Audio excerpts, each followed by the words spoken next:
Shri Ram Jai Ram Jai Jai Ram, Shri Ram Jai Ram Jai Jai Ram, Shri Ram Jai Ram Jai Jai Ram.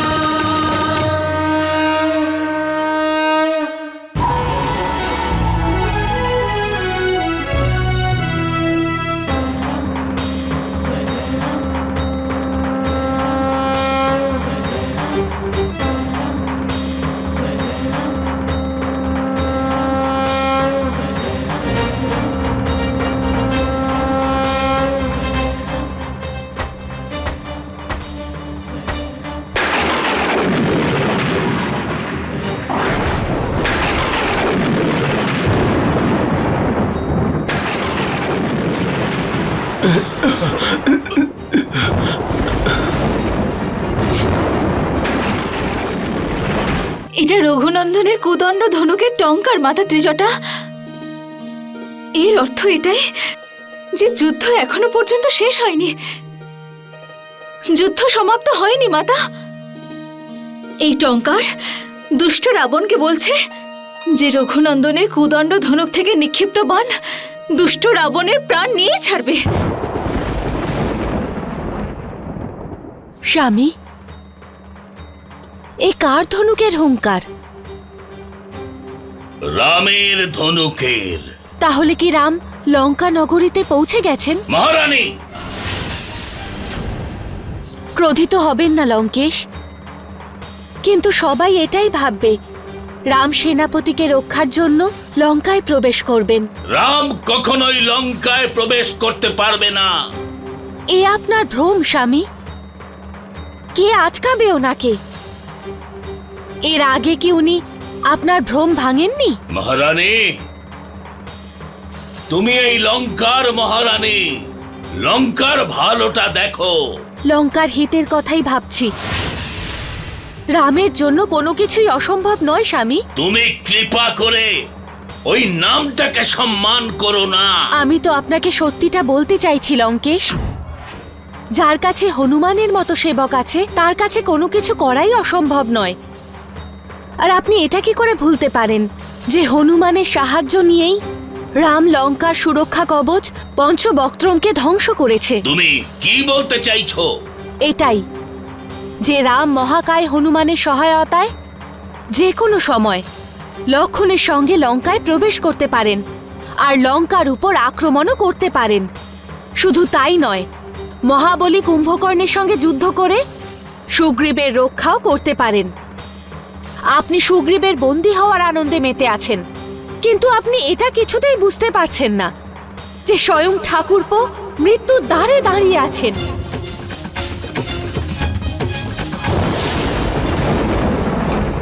শুনতে পাচ্ছ দুষ্ট? এটা আমার প্রভু শ্রীরামের ধনুকের হুঙ্কার, অর্থাৎ তোমার মৃত্যু সন্নিকটে। এবার আমি তোকে তোর মৃত্যুর আর্তনাদ শোনাবো রে মর্কট। আমার কথা মেনে নাও আর চুপচাপ গিয়ে নিদ্রায় মগ্ন হয়ে যাও তোমার মতো। কারণ এটা আমার প্রভু শ্রীরামের মহানুভবতা যে উনি নিদ্রাচ্ছন্ন আর অস্ত্রহীনের উপর আঘাত করেন না। ব্যাস এই একটাই উপায় তোমার নিজের প্রাণ বাঁচানোর। তা না হলে এইবার তো তুমি রণভূমি থেকে নিজের রাজ্যে ফিরে এসেছো, দ্বিতীয়বার আর ফিরতে পারবে না। খুব বকবক করিস তুই। কি করব? তোমার উপরে দয়া হচ্ছে আমার, সেই জন্য তোমাকে বোঝানোর চেষ্টা করছি। আমার উপর দয়া? কেন? নিজেকে কি তুমি অজেয় আর অমর ভাবো নাকি? আমার রঘুনন্দন তোমাকে আর তোমার জ্যেষ্ঠকে জীবিত রাখবেন না, মনে রেখো। ছেড়ে দাও আমায় দুষ্ট। মরকট, এক্ষুনি তোকে আমি ভক্ষণ করব। মহারাজ কুম্ভকর্ণে, মহারাজ কুম্ভকর্ণে, মহারাজ কুম্ভকর্ণে, ছেড়ে দাও আমায় পাপী।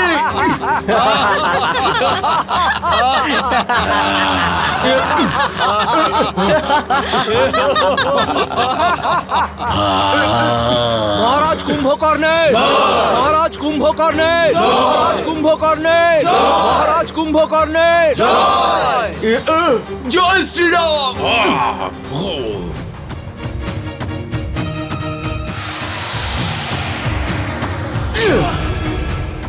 শেষ কথা শুনে নাও পাপী, রণভূমিতে আর ফিরে এসো না তুমি, তা না হলে জীবিত থাকবে না তুমি। হ্যাঁ, এই রণভূমিতেই চিরনিদ্রায় তোমাকে লীন করে দেব, বুঝলে? মরকট, তুই আমার হাত থেকে বেশি দূর পালাতে পারবি না। আমি রণভূমিতে পুনরায় ফিরে যাব, তোর সঙ্গে সঙ্গে রাম আর লক্ষণকেও যুদ্ধে সমাপ্ত করে দিতে। চুপ কর দুষ্ট। এবার আমি তোদের সবাইকে চিরনিদ্রায় পাঠানোর পরেই নিজে নিদ্রায় যাব।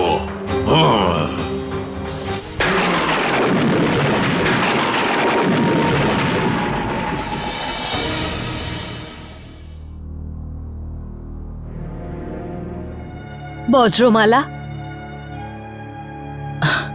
দিদি, কি ভাবছো তুমি?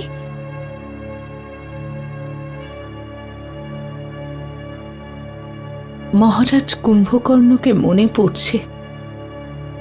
কি এত চিন্তায় আছো কেন? যদি এই প্রশ্নটাই আমি তোমাকে করি তাহলে কি উত্তর দেবে দিদি?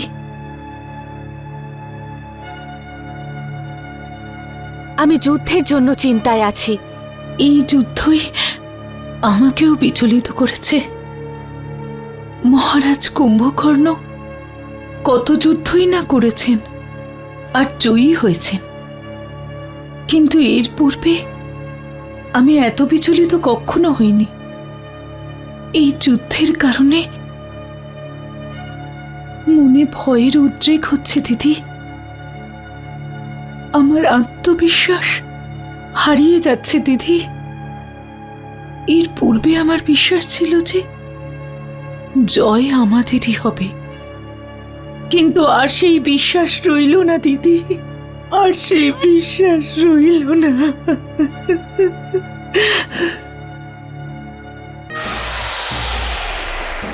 প্রভু, মহারাজ সুগ্রীব আপনার বিশ্বাসের পূর্ণ মর্যাদা রেখেছেন, উনি ফিরে এসেছেন।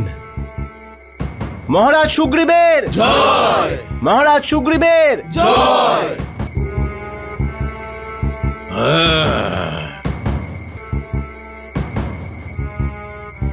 মরকট,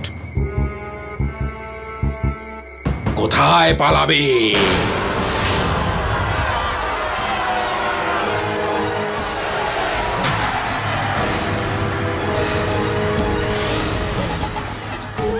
কোথায় ওই মরকট সুগ্রীব?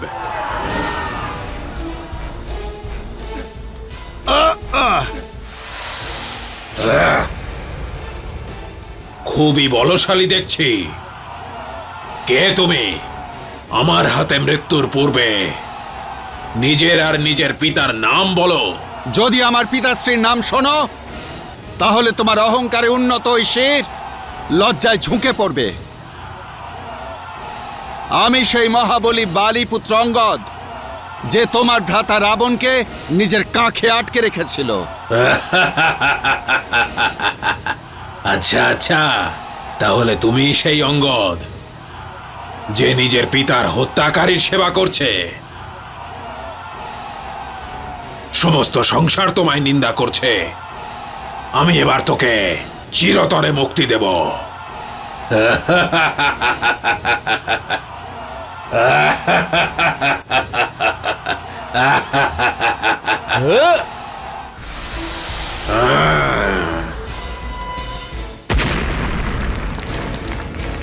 অঙ্গদ হলেন বানর সাম্রাজ্যের যুবরাজ, তাই ওনাকে রক্ষা করা আমার কর্তব্য। তুমি আবার এসেছ। দুষ্ট রাক্ষস, আমি বারবার আসবো। তোমাকে দেখে আমার সারা অঙ্গ শিহরিত হলো হনুমান। এবার তোমার জীবিত থাকা অসম্ভব। কুম্ভকর্ণ, তুমি প্রথমে নিজের প্রাণ রক্ষা করার কথা ভাবো।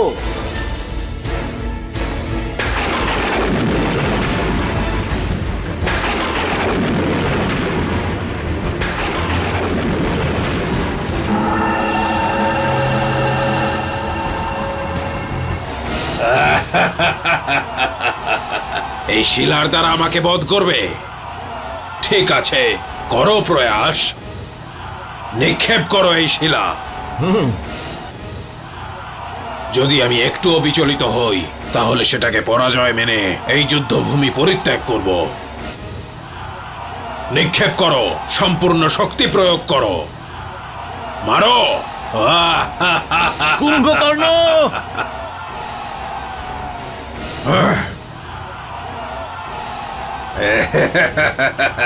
আমি তোমার সাহসের প্রশংসা করছি, তাই তোমাকে জীবিত ছেড়ে দিলাম। যাও, আর গিয়ে তোমার প্রভু রাম আর লক্ষ্মণকে বলো তারা লুকিয়ে কেন আছে। কুম্ভকর্ণ তাদের যুদ্ধের জন্য আহ্বান জানাচ্ছে। কুম্ভকর্ণ, যাও।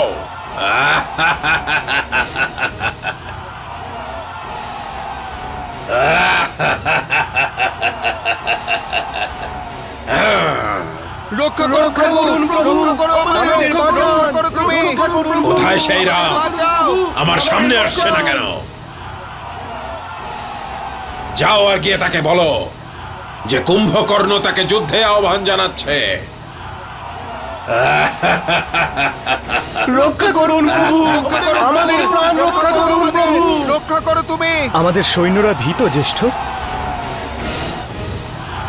কুম্ভকর্ণ প্রলয় সৃষ্টি করেছে রঘুনন্দন। প্রভু, কুম্ভকর্ণ আমাদের কাল হয়ে দাঁড়িয়েছে।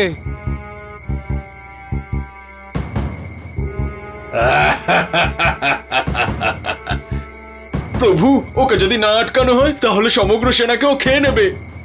বল মর্কট, কোথায় সেই রাম আর কোথায় লক্ষ্মণ? বল মর্কট।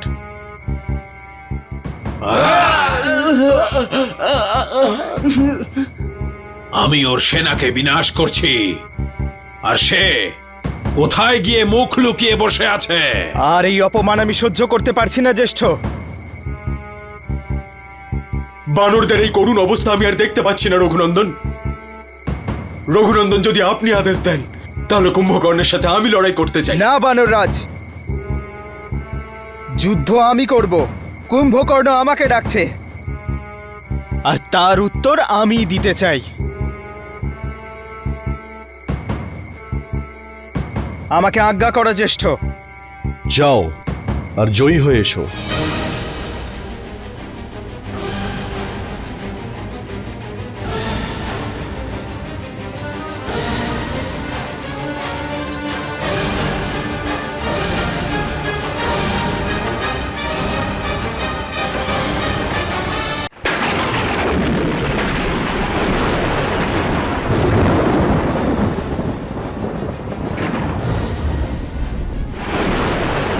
জয় শ্রীরাম, জয় শ্রীরাম, জয় শ্রীরাম, জয় শ্রীরাম। কুম্ভকর্ণ, এই দিকে দেখো, তোমার পেছনে লক্ষ্মণ দাঁড়িয়ে আছে। তুমি আমাকে ডেকেছো, এবার আমার সম্মুখীন হও। আচ্ছা, তাহলে সেই অপরাধী তুই, যে আমার ভগিনী শূর্পণখার নাক কেটেছিল। আজ তুই কুম্ভকর্ণের সামনে দাঁড়িয়ে, আগে আমি তোর হাত কেটে ফেলবো, যে হাত দিয়ে শূর্পণখার নাক কেটেছিলি।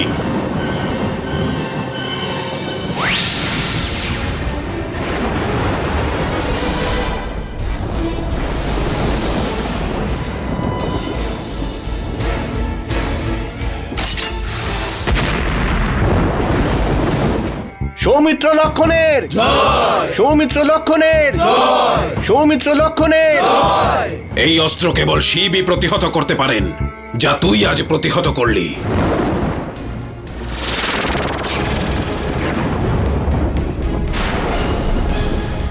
কিন্তু একে প্রতিহত করতে পারবি না।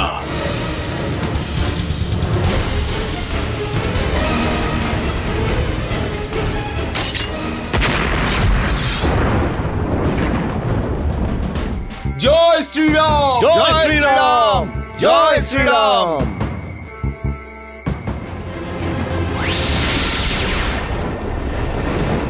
তাহলে নে শিবের এই অমোঘ ত্রিশূল।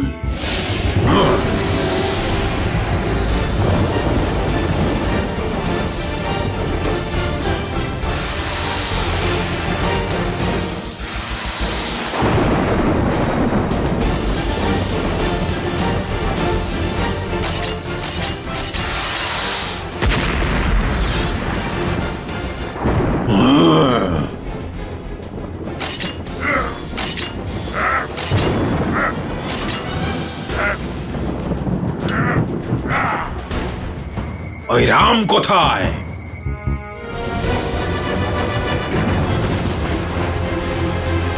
কোথায় সেই রাম? আমার সম্মুখে আসছে না কেন?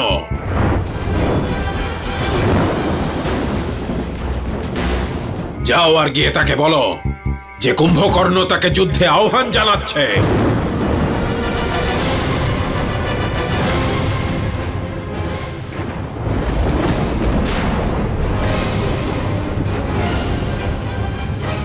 আমি এখানে কুম্ভকর্ণ।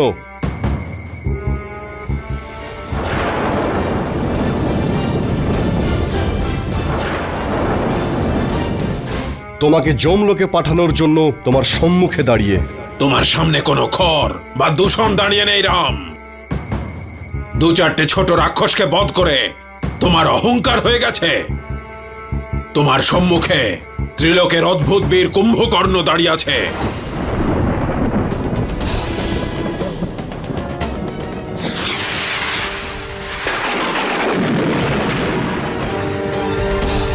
একবার নিজের মুখ তুলে আমার হাতে এই প্রচন্ড মুদগর দেখো। এটা সেই মুদগর যা আমি দেবতাদেরকে যুদ্ধে হারিয়ে জিতেছি। তোমার কাল তোমার সম্মুখে দাঁড়িয়ে রাম। এবার এই মুদগর তোমার মস্তক ছিন্ন ভিন্ন করে দেবে। প্রস্তুত হও, আমি তোমাকে মৃত্যুপুরীতে পৌঁছে দিচ্ছি, আর তোমার সাথে সাথেই তোমার জ্যেষ্ঠ রাবণও যাবে।